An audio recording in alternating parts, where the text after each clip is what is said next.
Good morning students. आज का हमारा टॉपिक है न्यूक्लियोसोम मॉडल। जैसा कि हमने लास्ट क्लास में भी न्यूक्लियोसोम मॉडल के बारे में पढ़ा था कि कैसे डीएनए स्टार्टिंग में एक थिन थ्रेड लाइक स्ट्रक्चर होता है और उसमें धीरे धीरे कॉइलिंग होती है हर स्टेज में, और वो एक मेटाफेज का माइटोटिक क्रोमोसोम बनाता है। इसका बेसिक स्ट्रक्चर हिस्टोन्स, हमने हिस्टोन्स के बारे में, नॉन हिस्टोन प्रोटीन्स के बारे में स्टडी किया था। आज हम इसी को आगे कंटिन्यू करेंगे। क्रोमेटिन फाइबर अरेंजमेंट कैसे होता है, मतलब जो क्रोमेटिन होता है, डीएनए फाइबर लाइक स्ट्रक्चर है, तो वो अपने आप को क्रोमेटिन कैसे फोल्ड करता है एक क्रोमेटिड के अंदर। बहुत सारे एक्सेप्टेबल मॉडल्स हैं, जिसमें से ड्यूप्रो के मॉडल को सबसे ज़्यादा एक्सेप्ट किया जाता है। इसके according each fibre forms a chromomere by folding and then moves on to the another chromomere. इसका मतलब जब फाइबर में फोल्डिंग होती है तो वो फोल्ड करके एक क्रोमोमियर बनाता है, उसके बाद में थ्रेड में आगे बढ़ते हैं और दूसरा क्रोमोमियर बनता है। इस तरीके से पूरे क्रोमेटिन फाइबर में स्पेस दे के बाद में एक एक क्रोमोमियर बन जाता है फोल्डिंग से। इसकी वजह से दो क्रोमोमियर के बीच में इंटर क्रोमोमेरिक रीजन प्रेजेंट होते हैं। जब क्रोमोमियर बनता है तो आपने बीड्स ऑन स्ट्रिंग स्ट्रक्चर आपको याद होगा। जैसे किसी मोती की माला में धागे के ऊपर मोती होते हैं डिस्टेंस पर, उसी प्रकार से इसमें क्रोमेटिन फाइबर के ऊपर थोड़े थोड़े स्पेस के बाद में क्रोमोमियर्स बन जाते हैं। According to this model, a single chromatin fiber runs along the entire length of the chromatid in a highly folded manner. It was hypothesized that there is a single DNA helix in each chromatid. पहले यह माना गया कि हर DNA helix में single chromatid में single DNA होता है। तो इसे यूनी नेम, यूनी का मतलब सिंगल, नेम का मतलब थ्रेड, यानी सिंगल थ्रेड अगर होता है तो यूनी नेम हाइपोथेसिस कहते हैं। लेकिन बाद में जब ह्यूमन माइटोटिक क्रोमेटिड की स्टडी हुई तो उसमें ये माना गया कि यहाँ पर दो स्ट्रैंड होते हैं डीएनए हेलिक्स के, तब बाइनीम हाइपोथेसिस यानी हाइपोथेसिस फॉर टू स्ट्रैंड्स को प्रपोज किया गया। न्यूक्लियोसोम, न्यूक्लियोसोम मॉडल को सोलेनॉइड मॉडल भी कहते हैं और इसे सबसे पहले 1974 में आर.डी. कॉर्नबर्ग और जे.डी. थॉमस ने प्रपोज किया था। इसके अकॉर्डिंग न्यूक्लियोसोम डीएनए और हिस्टोन्स से बना होता है। न्यूक्लियोसोम टर्म को ऑडिट ने 1975 में प्रपोज किया था। Nucleosomes are the fundamental packing units of chromatin and gives chromatin the beads on string appearance. Nucleosome जो है वो क्रोमेटिन की फंडामेंटल पैकिंग है यानी कॉइलिंग है, और यह क्रोमेटिन को बीड्स ऑन स्ट्रिंग जैसा अपीयरेंस देती है। हर न्यूक्लियोसोम जो होता है वो डिस्क लाइक स्ट्रक्चर होता है, जिसका डायमीटर ऑलमोस्ट 10 नैनोमीटर होता है।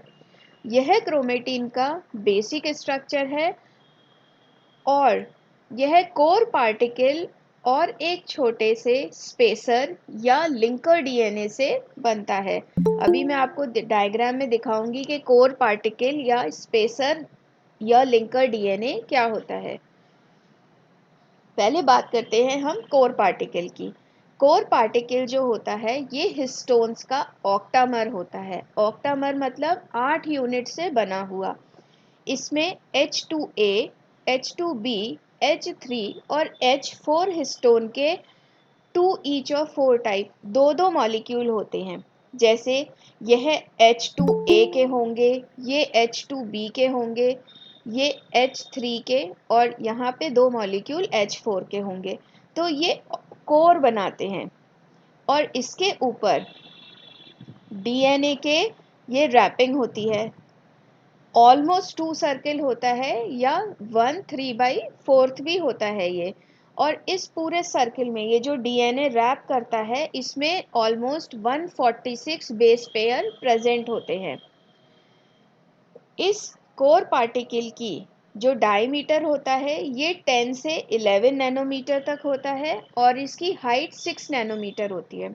इन केस अगर आपसे एग्जाम में ये क्वेश्चन पूछ लिया जाए कि आप 10 या 11 नैनोमीटर फाइबर को एक्सप्लेन करिए, तो आप वहाँ पे कोर पार्टिकल को एक्सप्लेन करेंगे, क्योंकि 10 नैनोमीटर से मतलब है कोर पार्टिकल से।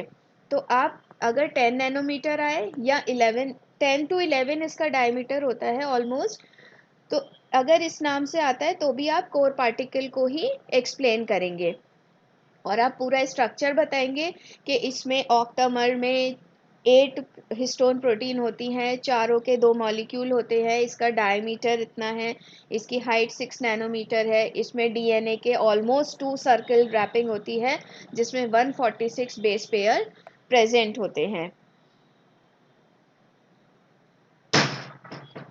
इसके बाद में spacer DNA. It is a small segment of DNA having just 4 base pair. अब ये एक कोर पार्टिकल है, ये सेकंड कोर पार्टिकल है और इसी तरीके से पूरी इनकी सीरीज होती है 1 2 3 4, तभी ये बीड्स ऑन स्ट्रिंग जैसा अपीयरेंस देते हैं। अब दो कोर पार्टिकल को जोड़ने वाला डीएनए जो होता है इसे स्पेसर या लिंकर डीएनए कहते हैं और ये लगभग 4 बेस पेयर का होता है, यानी बहुत शॉर्ट सेगमेंट होता है। इसके साथ में H1 हिस्टोन की एक यूनिट एसोसिएट होती है। लिंकर डीएनए की जो लेंथ होती है ये वेरी करती है 1 बेस पेयर से अप टू 80 बेस पेयर तक होती है। सी अर्चिन के स्पर्म में 80 बेस पेयर का स्पेसर या लिंकर डीएनए होता है। आप ये देखिए, जब ये कोर पार्टिकल बनता है और डीएनए इसको रैप करता है, उसके बाद में एक H1 हिस्टोन आकर इस पे अटैच हो जाती है जो इसको सील कर देती है। नेक्स्ट आता है न्यूक्लियोसोम पैकिंग और formation of chromatin.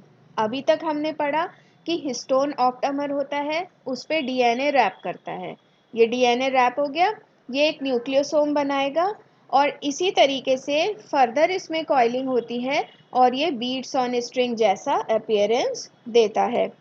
Nucleosome are packed upon one another to form a fiber with a diameter of about 30 nanometer chromatin fiber।